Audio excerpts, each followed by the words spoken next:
Evander Holyfield's in town for a great event, Ringside For Youth. And I know it's an important event for you because you actually have some connection to youth boxing and boys and girls clubs and that sort of thing. Welcome to Ottawa, first of all. Well, thank you. Good to have you here. First time here, right? Yes. Never been here before. Should be a great event tonight. It's always a sellout, and for a guy like you coming to town, I know lots of people will be looking forward to having a chat with you and seeing you tonight. Give us a little background into your youth, because I get the feeling that things like this, seeing what we can do for our young people, is important to you. Well, very important. You know, I started at the boys club myself. Yeah. And I remember getting the opportunity to go to the boys club, and and I was 6 years old, and I play on the football team. Yeah. And then from playing for football, I ended up start boxing there at the age of 8, and until I was 21, till I made the Olympic team. Yeah. So so I know that the person who I am have a lot to do being at that boys club. Yeah. And so I'm always trying to support the boys club in their efforts and helping. Yeah. Young kids. People, right? Yes. You know how important it is because it kept you off the streets. It yes. gave you athletic things to do, and it goes on from there. And look what happened, right? Well, it's pretty much if you look at the boys club and you see the people who stand out. Some of them little kids that went into that boys club and became the people who they are today. Exactly. It's very important stuff. Now, I said to you when you came up here today, and I said you're in fighting shape, and there's a reason. Well, I'm always, my goal is always to retire as the heavyweight champion of the world, and I'm trying to get the Klitschko brothers, one of them, this other guy, to give me an opportunity. You want to fight again? Of course. I never stop. You fight in one way or another. Right. Like I never stop. When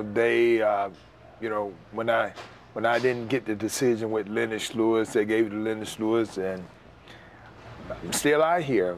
That's the reason I'm in shape. Right, right. Because you're almost 50 years old.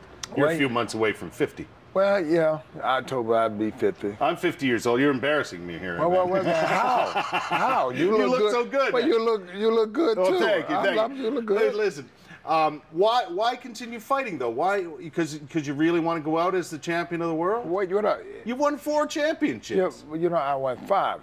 But you remember, so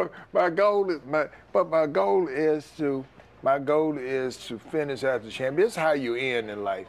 But the most important thing is that setting goals which allow you to live. You have to have something to aim at. But if I don't, let's just move on to something else. Do you think the sport of boxing, and I want to concentrate on, I mean, you were light heavyweight, you were cruiserweight, you were a heavyweight, winning titles and fights in all those divisions. Those divisions, the heavyweight division in particular, does it need help from a guy like you right now? Because to me, there are other divisions that have kind of taken over in the boxing world. The heavyweight division is not what it used to be when you were fighting all the time. I know you're still fighting. When Tyson was there, when your fights with Tyson, your fights with Lennox Lewis, it's not the same anymore.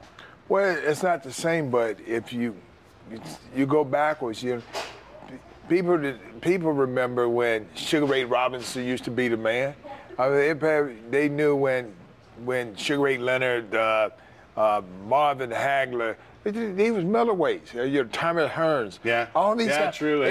You had a period of time where the boxing is really ran by the little guys to the big boys get their stuff together. Yeah, the big boys always falling off, and the little guy carried it when the big boys. When things kind of I'm telling you, it's just one of these things where that you don't have the big boys from America getting into boxing at a young age because the amateur program is not what it used to be. Suppose not. Yeah. Suppose not. Well, okay, so you want to fight, you want to get another championship fight before you're 50, so you have until what, October? To October the 19th. You think it's going to happen? It may and it may not, but I'm gonna still be happy either way. Yeah, I suppose. You're still living in Atlanta and obviously training. What else do you do with your time now? Well, I'm promoting the youth. I have a foundation where that, you know, my big thing is to give back.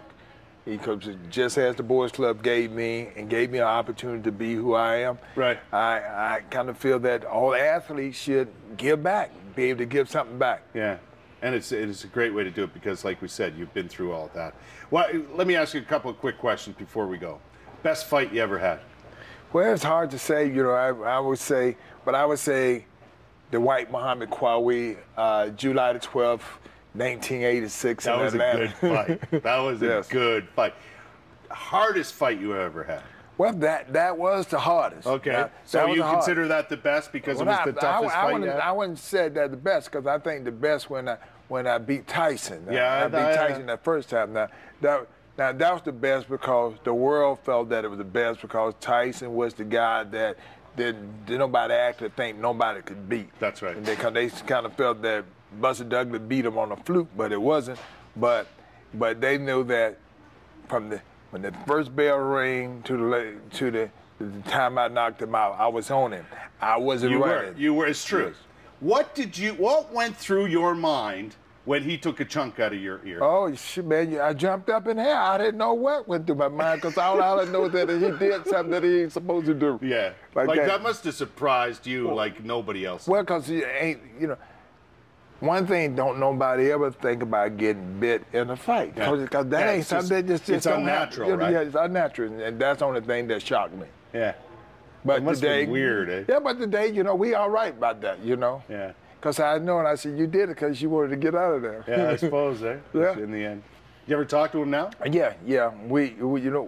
Because he's turned his life around, right? Yeah. And it's good to see that everybody can make a change. Yeah, and he's making a change for the best. Yeah, well, I tell you what, Evander Holyfield is a name that'll go down, if anything, as a great champion of boxing, but as an even better individual, as a guy that everybody respects with your craft and in your life, and I think that's important. I think that's a great thing to be able to say about somebody.